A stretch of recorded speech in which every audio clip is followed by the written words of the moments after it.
Era de Corintios, hay muchos pasajes de la Escritura que nos hablan de la resurrección.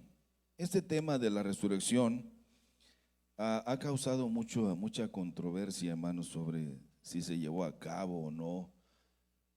Los científicos todavía están estudiando la sábana que cubrió el cuerpo de Jesús y dicen que fue una fuerza magnética de más de 1000 grados centígrados.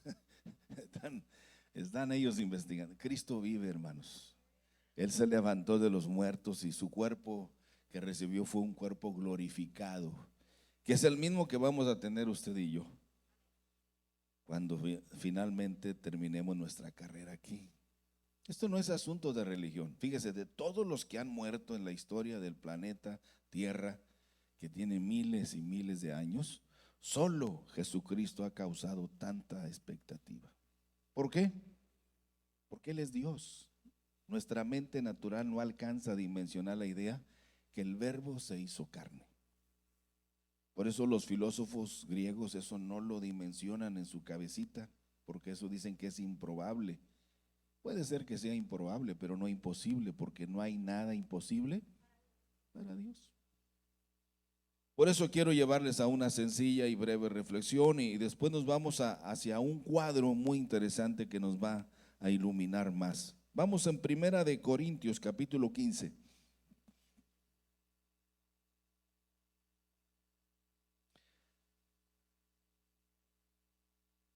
¿Ya lo tienen? Verso 13 y verso 14.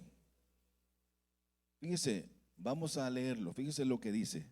Porque si no hay resurrección de muertos, tampoco Cristo resucitó.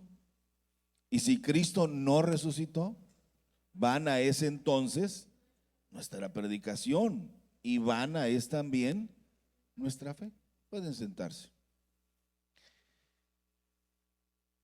Hay otro cuadro más interesante que también nos habla de esto de la resurrección de Jesucristo. Así le vamos a titular, la resurrección de Jesucristo. El apóstol Pablo, que era un gran pensador y un intelectual de su tiempo, y que fue a las más altas escuelas, estudió con el más alto, el que tenía el más alto grado de los maestros, y era precisamente el gran Gamaliel. Pablo hablaba los idiomas de su tiempo. Dicen los que saben que si Pablo viviera hoy, tuviera unas 4 maestrías y unos 3 doctorados, nomás para que se dé cuenta de la calidad. Por eso fue necesario tener un encuentro con él. Jesús lo encontró. No mandó a Pedro, ni mandó a Lucas, ni mandó a Juan, porque esos tenían un carácter y un genio espantoso, hermanos. Eran racistas, como son todos los judíos. Por eso les va como les va en el mundo, porque son racistas. Por eso despreciaron a Jesús. Por eso lo insultaron y lo condenaron a muerte. De eso vamos a hablar un poquito más adelante. Pero Pablo, que era un gran maestro de todo y que era un ferviente religioso, él escribe en sus cartas, en sus tesis, cuando habla a los romanos, a los corintios y les habla a los de Tesalónica y les habla a las iglesias de aquel tiempo. Y él dice, hermanos, acerca de esta expresión, si Cristo no resucitó, vana es nuestra predicación. Si Él no resucitó, vana es entonces también nuestra fe. Vana es. Y si esto no es cierto, entonces todo esto es falsedad, dice Pablo. Porque si los muertos no resucitan, tampoco Cristo resucitó. Y si Cristo no resucitó, vuestra fe es vana. Aún estamos en nuestros pecados. Pero Pablo dice, pero Él se levantó de los muertos porque yo lo vi. Cuando Él cuenta su testimonio, cuando Él narra su testimonio personal, Él dice, yo oí su voz. No vi su rostro porque su rostro era como el sol al mediodía. Por eso quedaron un testimonio de mis ojos que quedaron con este problema de oftalmía crónica. Todo el día le salían pus o lagaña de sus ojos ante aquel impacto. ¿Quién eres?, dijo él. Yo soy Jesús a quien tú persigues.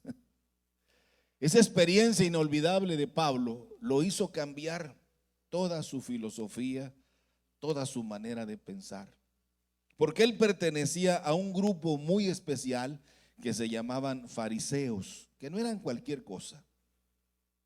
Los enemigos acérrimos de Jesús, que lo perseguían día y noche y mandaban espías, se llamaban saduceos, fariseos y herodianos. Había otros grupos más pequeños, sectarios como se les llama, pero estos eran los tres privilegiados.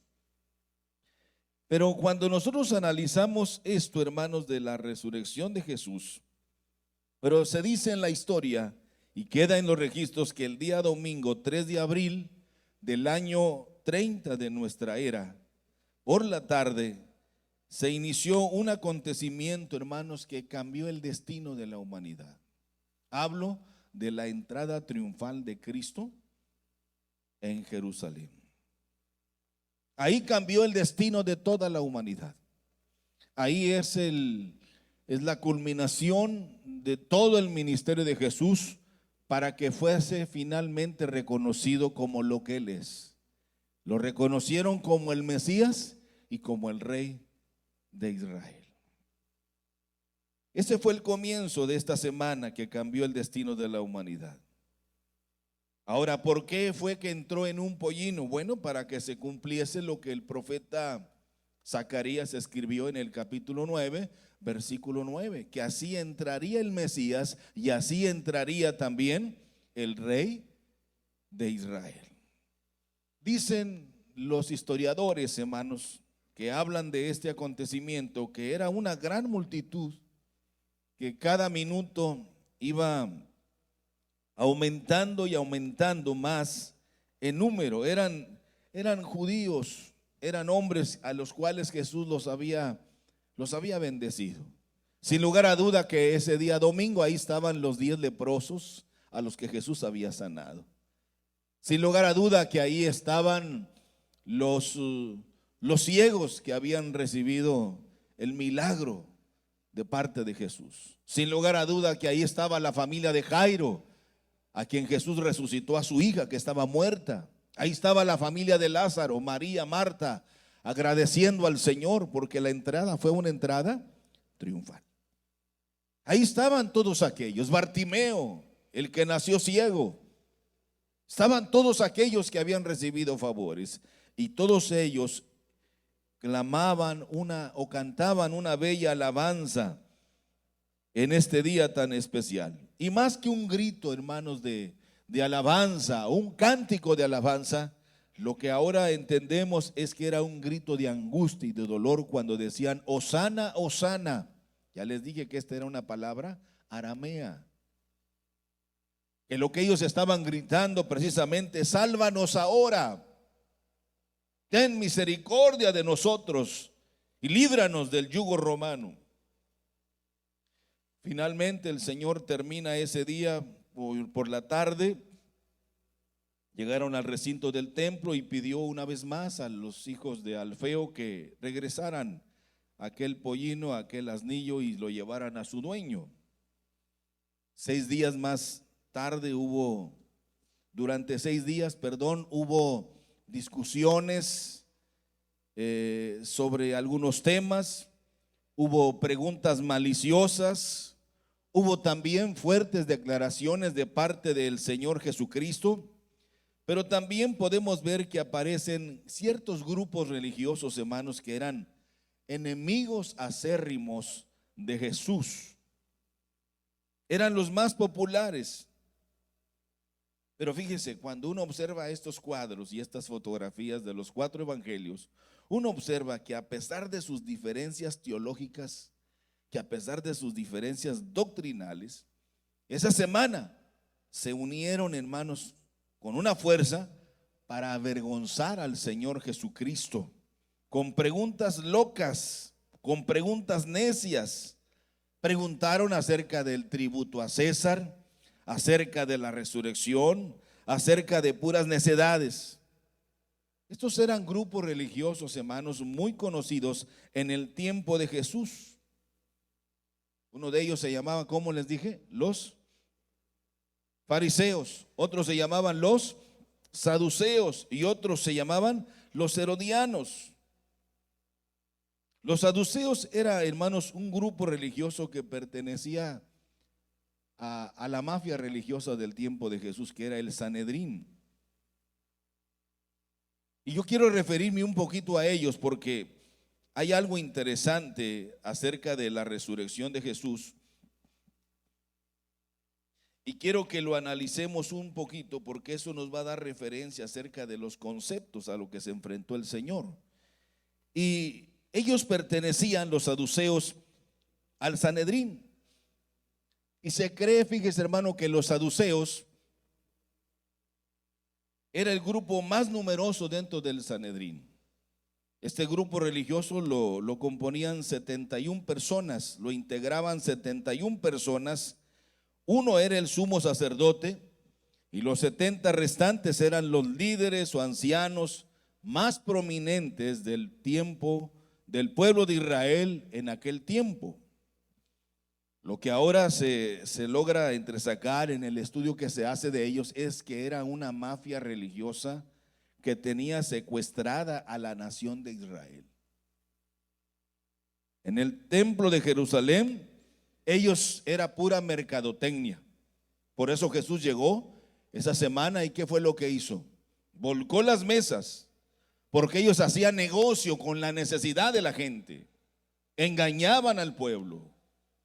Ellos tenían una alianza con las autoridades romanas para saquear al pueblo de Israel en su miseria.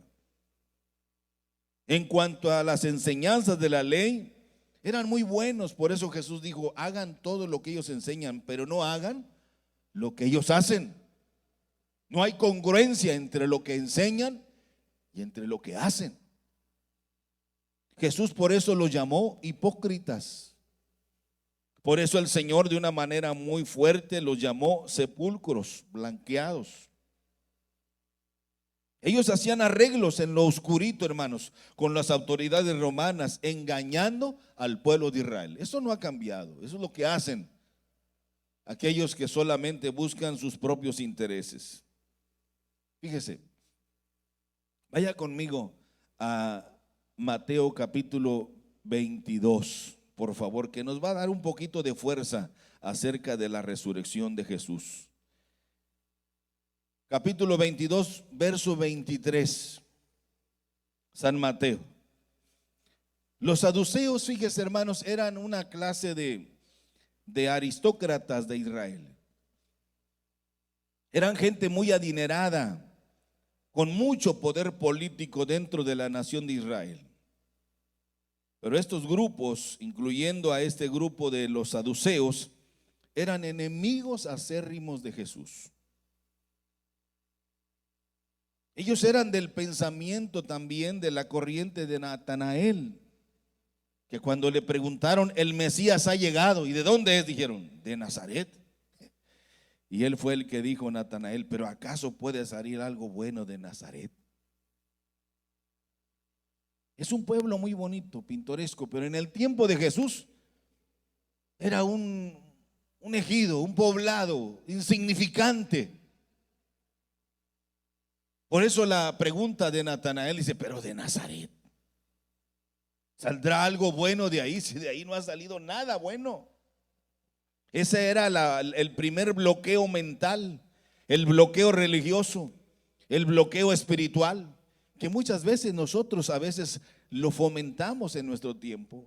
Por eso no queremos compromiso con Dios, porque nuestros intereses son más importantes que los intereses de Dios. ¿Cuál es el interés de Dios, hermanos? Salvarnos. Que nosotros conozcamos la verdad, porque la verdad de Dios nos hará libres. El deseo de Dios es precisamente que seamos prosperados, que seamos bendecidos. Pero a veces los intereses nuestros, que son demasiado paupérrimos, demasiado pobres, a veces como que le damos más prioridad a los intereses de Dios, que es que nosotros tengamos lo que no se puede comprar con dinero, que es paz, amor, tranquilidad, justicia, seguridad, confianza y sobre todo la fe. Que la fe es precisamente la entrada al mundo de lo sobrenatural. Porque si tuvieses fe como un grano de mostaza, con eso movemos el corazón de Dios. Ellos eran del pensamiento de Natanael. Fíjese que los saduceos se diferenciaban, como les dije al principio, de los fariseos, los saduceos, que a pesar de ser teólogos, los saduceos, hermanos, no creían muchas cosas. Fíjese lo que yo logré investigar sobre eso, para que tengan una idea acerca de lo torcido de la doctrina de los saduceos. Ellos no creían en la resurrección. Por eso le hacen esta pregunta. Ya vio el verso 23 y en algunas Biblias dice un encabezado con letras más sobresalientes, la pregunta sobre la resurrección. Ellos no creían en el infierno. Ellos no creían en la vida después de la muerte. Ellos no creían en los milagros. Ellos no creían en la vida o existencia de los ángeles. Ellos no creían en la existencia de los demonios. Ellos tampoco creían, hermanos, que hubiera cielo. Cuando uno analiza esto, dice uno, esto es sorprendente, porque aunque eran teólogos, no creían en nada. Eran muy raros. Muy raros. Para ellos realmente su ambición era tener el control económico. Para ellos lo más importante era el tener el control religioso, sin importar el pasar por encima de quien sea, atropellando a quien sea. Lo que ellos querían era tener el control político. Lo que ellos querían era tener el control de las masas, de las multitudes. Eran realmente, hermanos, lo que podríamos decir, unos mercenarios de la religión. Por eso estos extraños y raros religiosos llamados saduceos le hicieron la vida muy pesada al Señor Jesucristo. Y son ellos, los saduceos, hermanos, los que le hacen una pregunta, diríamos, muy maliciosa al Señor Jesucristo, con una historia inventada y además ridícula. Vamos a leerla, miren nada más lo que estos sabiondos, como le llaman algunos, la pregunta que le hacen. Fíjese. Ponga atención, vamos a leerla. ¿Tiene ya su Biblia? Acompáñeme, por favor. Aquel día vinieron a él, ¿quiénes? Ayúdeme un poquito para aligerar el peso, ¿no? Aquel día vinieron a él, ¿quiénes? Que dicen que no hay resurrección, y le preguntaron diciendo, fíjese la historia ridícula que inventaron. Maestro, Moisés dijo, hasta esos son cobardes, se amparan. Y usan la Biblia, hermanos, como algunos que usan la Biblia solo para sus propios intereses.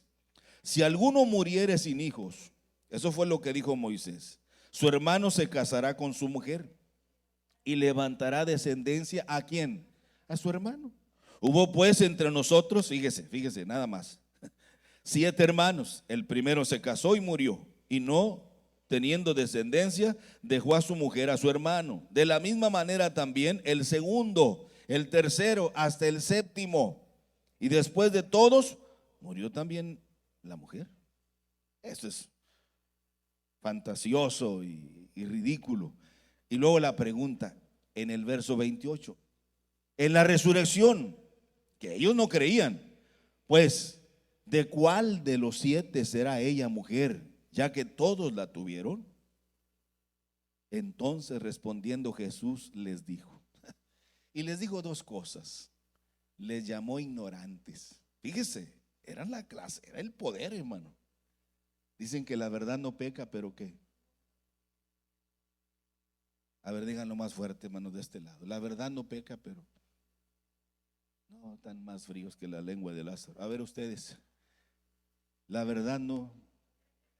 No, estos sí son. Ustedes son saduceos de primera. No. Eran tremendos, hermano. Una pregunta ridícula. Es increíble los teólogos haciendo una pregunta y un cuadro tan paupérrimo, tan pobre, tan miserable, tan ridículos, hermano. Y Jesús les llama ignorantes. Fíjese. Entonces Jesús les dijo: erráis ignorando y el poder de Dios. Dos cosas. Eran ignorantes de la Escritura y eran ignorantes del poder de Dios. Porque ahí Jesús les contesta, y esto es lo más lindo, hermano. Milton, alégrese por favor conmigo. Roberto, alégrate. ¿Quién más? Algunos maridos que los veo ya muy tristes, muy angustiados. Alégrense. Fíjese la revelación que hay. Porque en la resurrección ni se casarán, ni se darán en casamiento. Alégrense, digan amén. Si no, serán como los ángeles de Dios en el cielo. O sea, uno a veces ya quisiera morirme para irme con mi viejito. Allá no hay nada de eso, hermanos. Vamos a descansar todos. Y dice: pero respecto a la resurrección de los muertos, ¿no habéis leído lo que os fue dicho por Dios cuando dijo: yo soy el Dios? Lean ustedes conmigo fuerte, dice: yo soy el Dios de Abraham, el Dios de Isaac y el Dios de Jacob. Y luego remata el Señor: Dios no es Dios de muertos, sino. Oyendo esto, la gente se admiraba de su doctrina. Fíjese la ridícula historia de estos tipos, hermano, que eran de veras interesantes. Esto es a lo que en el pueblo de Israel, como muchas otras naciones, se le llama la ley del levirato, que viene en Deuteronomio 25 del 5 al 6. Se llama la ley del levirato. Nosotros no tenemos esa costumbre como mexicanoides, pero hay naciones y hay tribus que sí la tienen todavía. Y es una ley que Dios implementó, o Moisés más bien la implementó en el pueblo de Israel, y se llama la ley del liberato. Cuando uno analiza esto, uno descubre que ellos eran muy bíblicos, por llamarlo así, pero estaban usando la escritura sagrada porque ellos eran muy legalistas y usaron este pasaje para cuestionar al Señor Jesús. Tendríamos que decir, hermanos, que esta era una historia absurda. Era una historia muy necia. Era una historia ridícula. Aunque era bíblica, sin embargo, lo usaron de una manera para burlarse del Señor. En la resurrección, pues ellos no creían. En la resurrección dice: ¿de cuál de ellos será esposo cuando ella llegue al cielo? Hermano, cuando usted y yo lleguemos al cielo, nos vamos a conocer, pero no va a ser lo mismo que aquí. Cuando Jesús vio la malicia y vio la necedad que había en sus corazones, les dio la respuesta. Primero les dijo: ustedes son unos ignorantes. Aunque eran maestros de la ley, eran muy necios, que no conocían la escritura o el Talmud para el pueblo judío. Y les habla que eran también desconocedores del poder de Dios. Y Jesús no hace uso solo del conocimiento, sino de la palabra escrita. El Señor se va a lo que dice Éxodo capítulo 3 versículo 6. ¿Quiere leerlo conmigo? Éxodo 3 versículo 6, si es tan amable. Cuando Moisés se encuentra con Dios en la zarza ardiente: yo soy el Dios. Yo soy el Dios de tu padre, ¿quién? Abraham, de Isaac y de Jacob. Y Jesús le dice: Dios no es Dios de muertos, es Dios de vivos.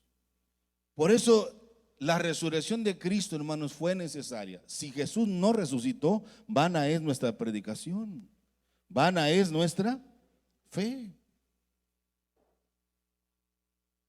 Porque a partir de ese momento fue el parteaguas de lo natural a lo sobrenatural. Por eso decimos, cuando un familiar nuestro muere y que murió en el Señor Jesucristo, decimos: ahora está durmiendo, duerme. Se cambió el formato, ya no está muerto, porque hay quienes siguen creyendo que cuando la persona muere se acabó todo. No, Señor. El polvo vuelve al polvo, a la tierra de donde fue tomado. Pero el espíritu vuelve a Dios. El alma vuelve a su creador, que es el asiento de nuestras emociones, que eso lo llevaremos por toda la eternidad. Ya no morimos, sino que dormimos. Es una expresión de fe que nuestra mente natural no alcanza a dimensionar. Y Pablo, en su gran conocedor de esta experiencia, él dice acerca de aquel día glorioso, cuando los muertos en Cristo, ¿qué dice? Se levantarán primero. Habla de la resurrección, y Cristo es primicia es la primicia de todo. Es el ejemplo. Él fue el que abrió ese portal cósmico, ese portal celestial, ese portal divino. Él es el camino, la verdad y la vida, dice, y nadie viene al Padre si no es por mí. Por eso Jesús les dice, Dios no es Dios de muertos, sino de vivos.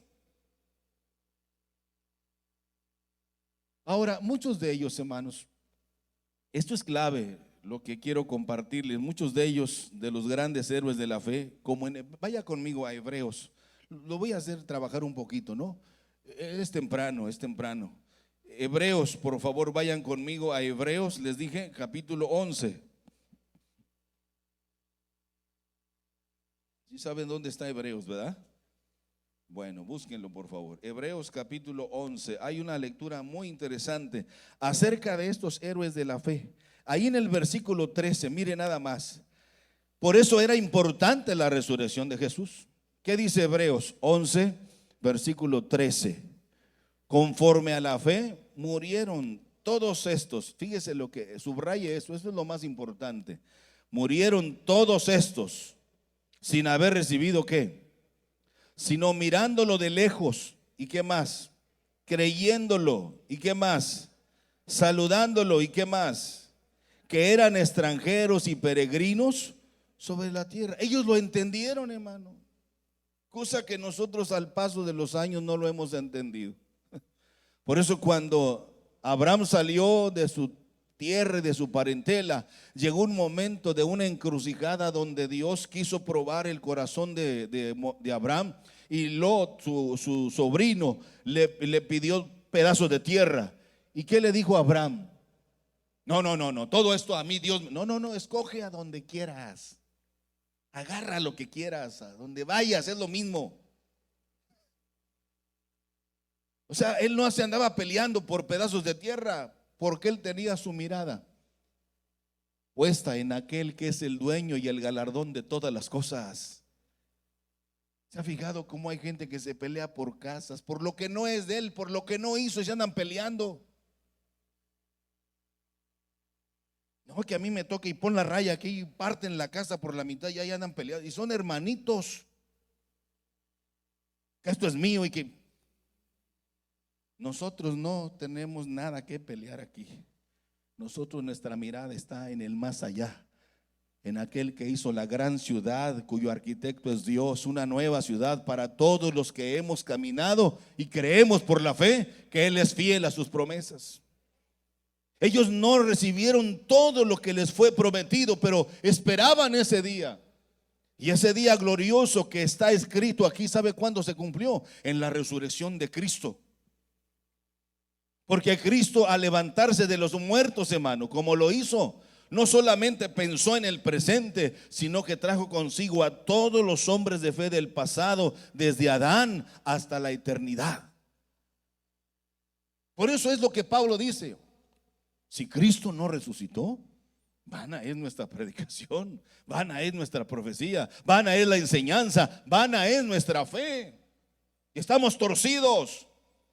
Pero Él se levantó de entre los muertos, y si Él vive, nosotros también viviremos el mañana. Pero mire, todos esos hombres de fe recibieron esta certeza en su corazón. Me gusta lo que dice, mirándolo de lejos. Subraye eso por favor usted, porque a lo mejor nunca lo va a volver a leer. 2, creyéndolo. El secreto está en creer, hermanos, no en saber. Hay gente que sabe mucho, pero no cree nada. El asunto está en creer. Al que cree, ¿qué? Y luego dice, saludándolo. O sea, está en nosotros la certeza. No hay emociones, hermano. No se emociona en la vida cristiana. A veces no podemos evitarlo, pero tenemos que estar convencidos de lo que nosotros estamos esperando. Y finalmente dice, confesándolo, que eran ¿qué? Que eran extranjeros y peregrinos sobre la tierra. Muchos de estos héroes de la fe partieron de este mundo convencidos de que Dios los levantaría de la muerte para entregarles todas las promesas. Y esto precisamente, hermanos, se cumplió en la resurrección de nuestro Señor Jesucristo. Ahí se cumplió. Por eso era necesario. ¿Se acuerdan que el Señor Jesús les dijo a sus discípulos, es necesario que el grano de trigo muera? Porque después de que muera, ¿qué dice? Se levantará, se va a multiplicar. Y mire que no solo se quedó en Jerusalén aquel grano de trigo que se levantó, sino que llegó hasta Ciudad Victoria, y aquí estamos en el centro de la familia cristiana, creyendo que Él es Rey de Reyes, que Él es Señor de Señores, que Él vive y vive por los siglos de los siglos, y Él merece nuestra adoración y nuestra alabanza. ¿Cuántos alaban al Señor Jesucristo? Esa será nuestra recompensa. La sabia respuesta de Jesús dejó a todos admirados. Oyendo esto, la gente se admiraba de su doctrina. Los dejó callados, los dejó avergonzados. Por eso la gente lo admiraba por todo lo que él hacía, por las respuestas interesantes que el Señor daba. No llevaban jiribilla, no había interés alguno. Por eso él hizo una declaración: y conoceréis la verdad, y la verdad ¿qué? Os hará libres. Hermanos, la ignorancia es muy peligrosa. La ignorancia nos hace caminar por sendas equivocadas. La ignorancia nos hace ir por lugares que no son correctos. La ignorancia nos hace tomar actitudes que no son para nosotros. Y Dios quiere rescatarnos de nuestra vana manera de vivir. A eso vino el Hijo de Dios, a salvar lo que se había perdido. A toda esta clase de preguntas tan necias que la gente les hacía, el Señor ahí los exhibe y les llama saduceos. Ustedes son unos ignorantes de la Escritura. Es más, son ignorantes del poder de Dios. Cuando nosotros analizamos todo esto, hermanos, acerca de la resurrección de Jesús, este es un tema que nos debe quedar bien claro a nosotros los cristianos. Por eso la pregunta era, ¿dónde está, oh muerte? Ahí está en Primera de Corintios capítulo 15. ¿Dónde está, oh muerte, tu aguijón? ¿Y dónde, oh sepulcro, tu victoria? Ya que el aguijón de la muerte, ¿qué es, hermano? Es el pecado, dice el verso 56. Y el poder del pecado, la ley. Mas gracias sean dadas a Dios que nos da la victoria por medio de nuestro Señor Jesucristo.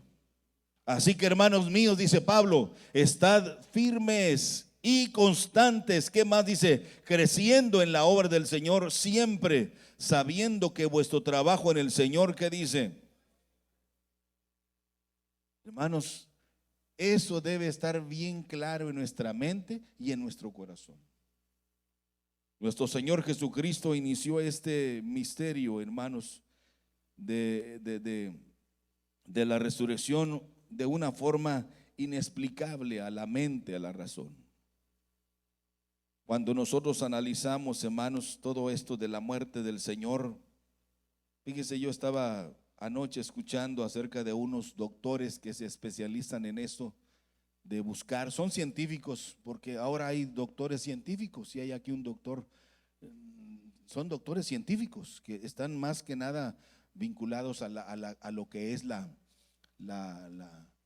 ciencia. más que el atender a los enfermos. Lo de ellos es investigar los misterios. Y hay un grupo de doctores científicos que hablan acerca de la muerte del Señor Jesús, y en estos tiempos dicen los especialistas que la muerte del Señor, hermanos, y que ha sido una materia de investigación por ellos, no solamente por la NASA, que están muy interesados en conocer la verdad, y ellos ya lo descubrieron.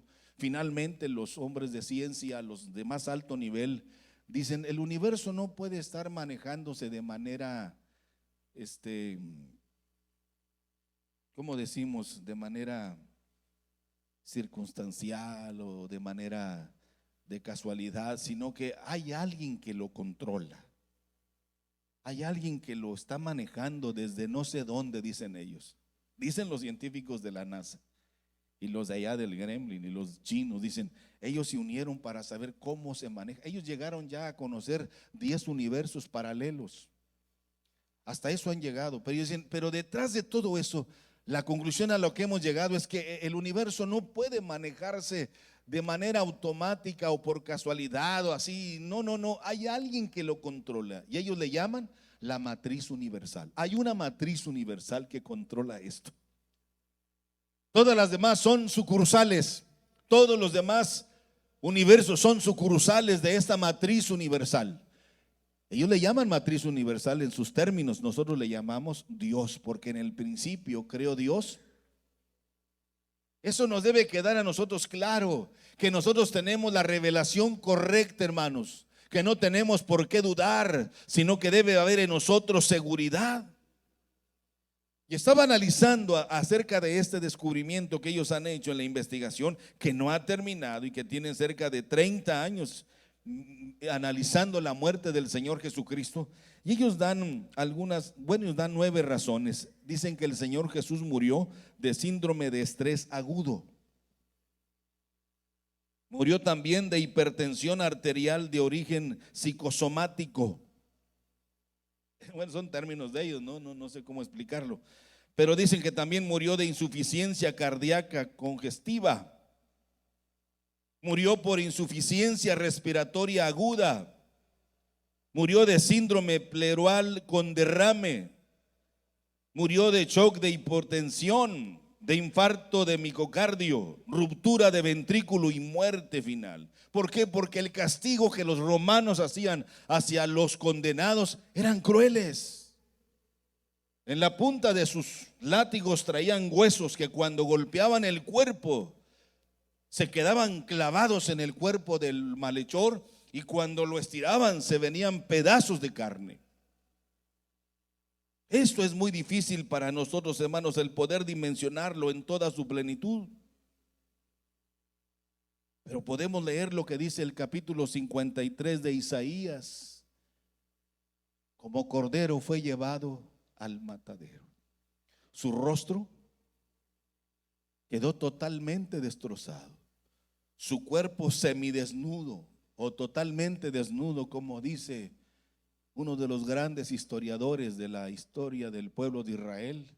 Aquel fue tratado como el peor de los criminales, porque él llevó todos nuestros pecados. Fue un proceso de sufrimiento y de muerte de la cruz en el Calvario, donde se expresa el gran amor de Dios, porque sobre los lomos de Jesús descansaba el destino de toda la humanidad. Por eso era necesario que sobre aquella piedra de mucho peso estaba el sello de las autoridades romanas, porque se oía el rumor que se iba a levantar. Ellos pensaron que el sello romano y que unas cuerdas lo iban a detener. Nadie puede contra Dios, hermano. Vino una luz. Ustedes han leído la Biblia, hermanos, cuando el Señor expresó las 7 palabras y cuando Él exclamó finalmente, consumado es, dice que hubo un terremoto en Israel como nunca ha habido. Ahí está registrado por ellos, los sismólogos, como nunca ha habido. Porque no fue algo natural, fue algo sobrenatural. El unigénito Hijo de Dios estaba muriendo. Y cuando aquellos que estaban cerca de él, porque ahí estaban las mujeres, ¿se acuerdan quién estaba ahí? Estaba María, la madre de Jesús, estaba la otra María que era hermana de María, que era tía de Jesús, estaba Magdalena, la María Magdalena, estaba Juan, los demás andaban escondiéndose. Pero ahí estaban.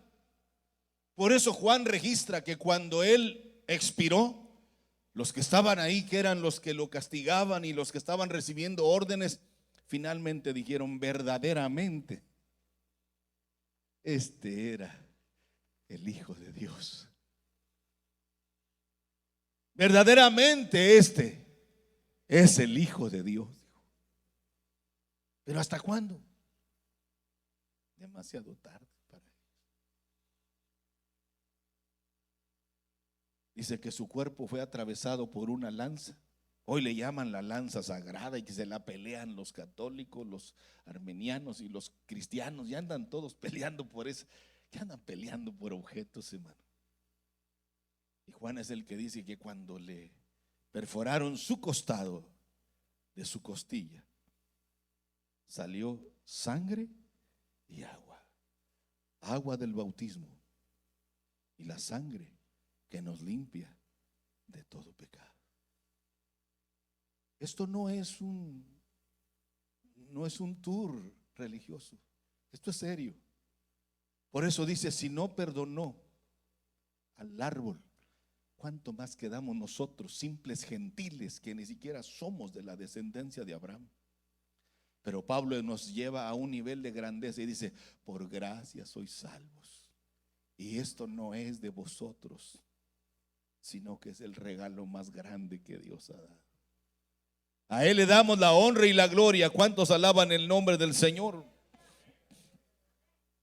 ¿Por qué es importante la resurrección de Jesús de Nazaret? Porque en Él, sobre sus lomos, descansaba la fe de aquellos héroes de la fe. Ustedes leen que cuando Jesús murió, dice que fue hasta los confines, a las oscuridades de la tierra, y trajo consigo a los santos de la antigüedad. Y Jerusalén, hermanos, fue un alboroto. Pensaron: se murió y se acabó. No, Señor.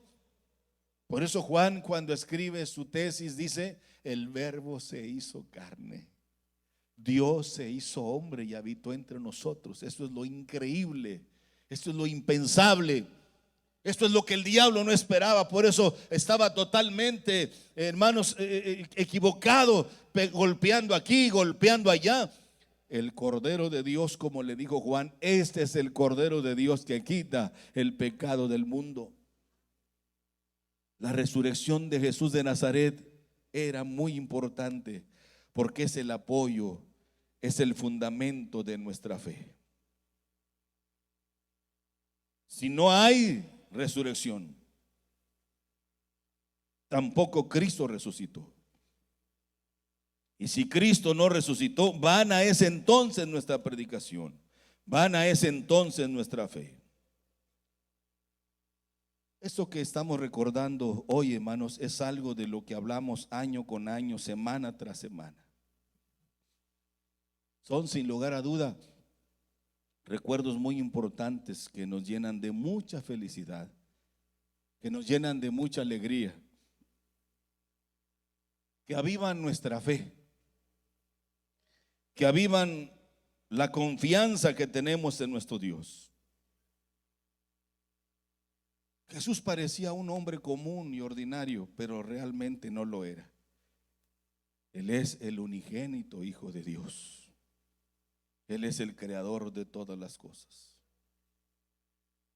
Quiero terminar con esto. Hermanos, la resurrección de Jesús de Nazaret es solamente un proceso. Dígalo conmigo: la resurrección de Jesús de Nazaret es solo un proceso.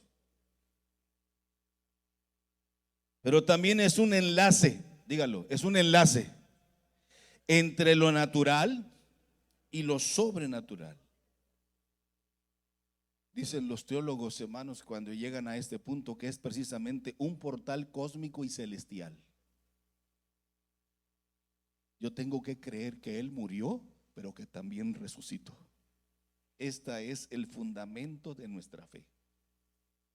Él murió, sí murió. No como dicen algunos que no murió totalmente, sino que se fue a la India, otros que se fue a España, otros, eso es mentira del diablo. Jesús murió, era necesario que Él muriera para que nosotros tuviésemos la vida eterna. Era necesario que Él se levantara de los muertos para que abriera ese portal cósmico, ese portal celestial, ese portal divino. En ningún otro hay salvación.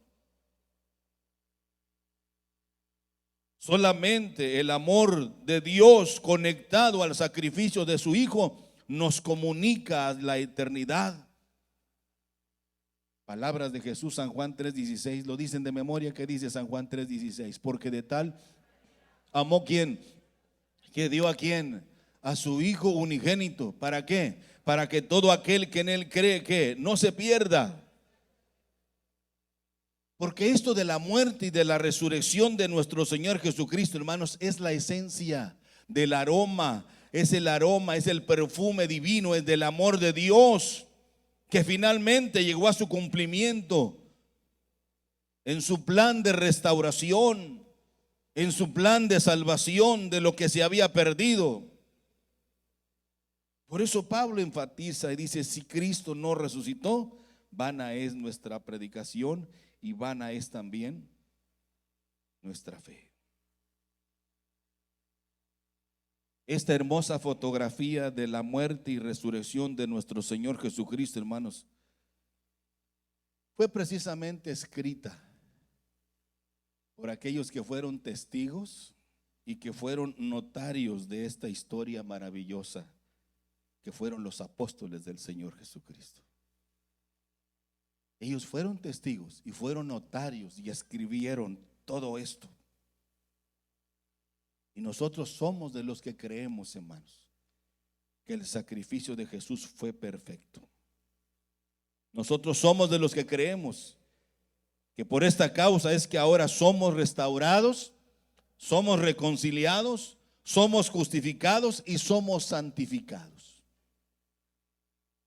Es un proceso de restauración, es un proceso de reconciliación.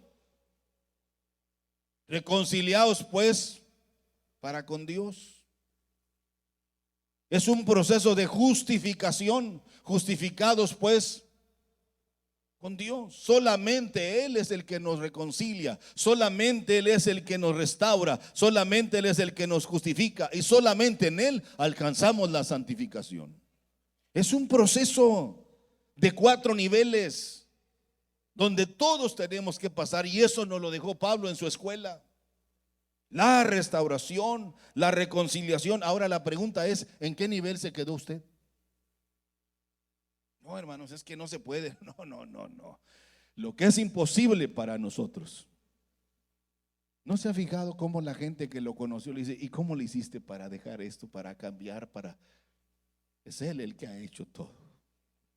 Él es el que nos rescató, Él es el que nos va restaurando, el que nos va reconciliando, el que nos va justificando, el que nos va santificando. ¿Por qué? Por la sublime gracia de nuestro Señor Jesucristo. Por eso para nosotros, mis hermanos, la muerte y la resurrección de nuestro Señor Jesucristo es ahora una fiesta de celebración, es una fiesta de júbilo. Si Él vive, nosotros también viviremos. Esto es algo que nosotros como cristianos debemos, hermanos, decodificar en nuestra mente. Debemos decodificar en nuestro corazón este evento glorioso de la muerte y de la resurrección de nuestro Señor Jesucristo. Les dejo de tarea algo, espero que la cumplan. Vayan a 1 Corintios capítulo 15 y ahí lo separan. No lo voy a leer.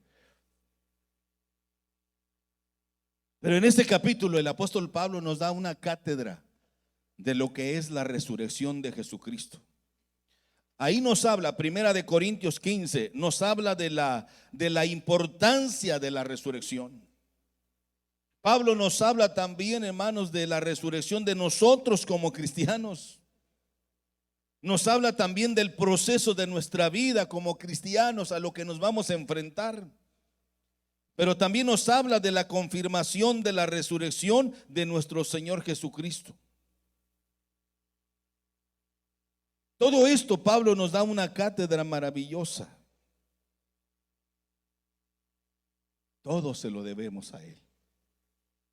Si algo somos, somos el reflejo de su amor, somos el reflejo de su gloria, somos el reflejo de su grande sacrificio en la cruz del Calvario. Por eso Marino, me gusta mucho la frase de Marino. Yo creo Marino no sabe ni cuánto me ha bendecido con esa frase. Yo no canto por cantar, ni para que digan que soy el mejor. Yo canto porque reconozco que solo Él pudo restaurar mi vida y sacarme de la miseria. Yo no puedo, pero Él sí puede. ¿Cuántas veces intentamos cambiar y no pudimos?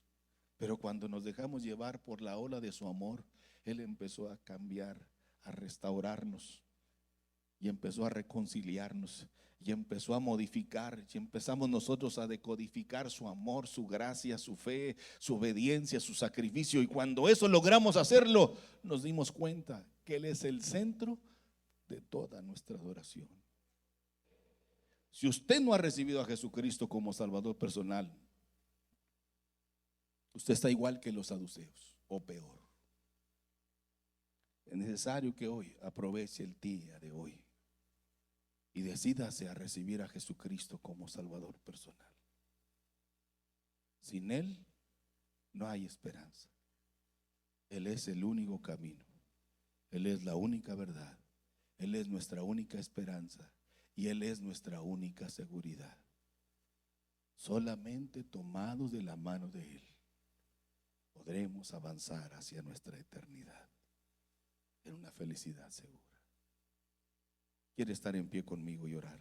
¿Por qué no venimos al altar antes de irnos para cerrar esta hermosa semana? Qué bueno que ustedes están aquí, me alegra. Yo estuve orando para que cayera granizo, hiciera frío, para que la gente no saliera. Es que hay muchos accidentes, hermanos. Hace una hora volvieron a matarse 3 personas ahí en la Rumbo Nuevo, imagínense. Hay mucha gente distraída. Mire, estamos en el mejor lugar. Acérquense, no me tengan miedo. Mientras cantamos una bella melodía, vamos a orar juntos y denle gracias a Dios, porque usted y yo estamos aquí recordando el amor de Dios en nuestra vida. ¿Quiere cerrar sus ojos y orar conmigo? Denle gracias a Dios. Vuelvo a decirle, si usted no ha recibido a Cristo como Salvador personal, yo lo invito para que lo haga. Es el momento de volvernos a Él.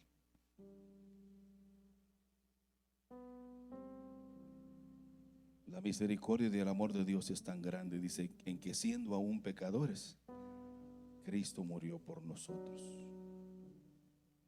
Busquemos cada día el conocerle más, conocer más acerca de su gloriosa resurrección, porque por Él y por esta bondad del cielo es que ahora tenemos la vida eterna.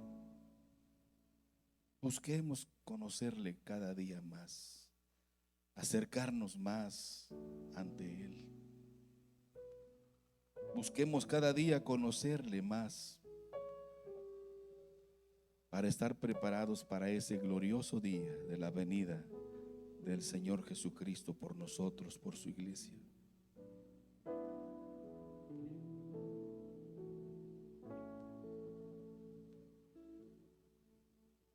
Oremos a Dios.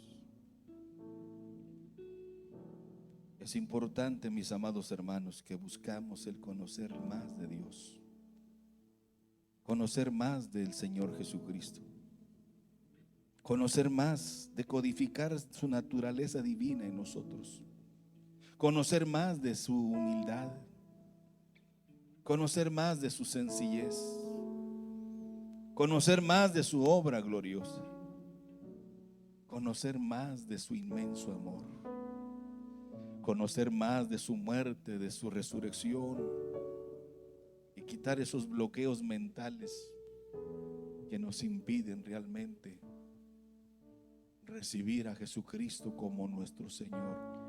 Oh, mi buen Dios,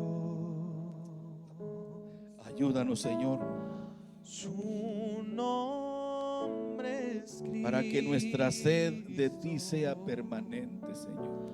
nos dio Que en nuestro diario caminar de nuestra corta existencia hagamos siempre un alto en nuestro caminar para conocerte más, para poder experimentar tu inmenso amor y tu grande misericordia para con nosotros. Al venir a nacer en aquel portal de Belén, al venir a vivir como nosotros y al morir en la cruz del Calvario para salvarnos de nuestro castigo eterno y darnos ahora, Señor, esta gloriosa esperanza de la vida eterna.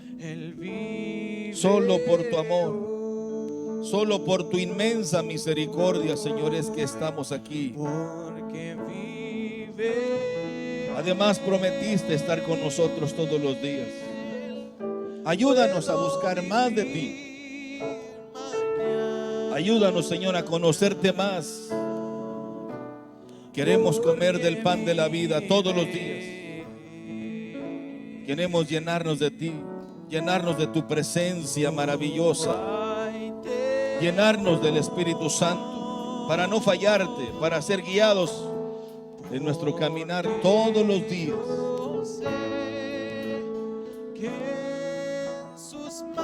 Para poder realizar el propósito para lo que fuimos llamados. Señor, nos declaramos necesitados de ti. Nos declaramos hambrientos de tu palabra viva, Señor. Ayúdanos a que en esta decisión no abracemos una religión muerta, vacía, de engaños, de mentiras, de emociones. No, que abracemos a ti, el único Dios verdadero. Puedo vivir. Tú no obligas a nadie.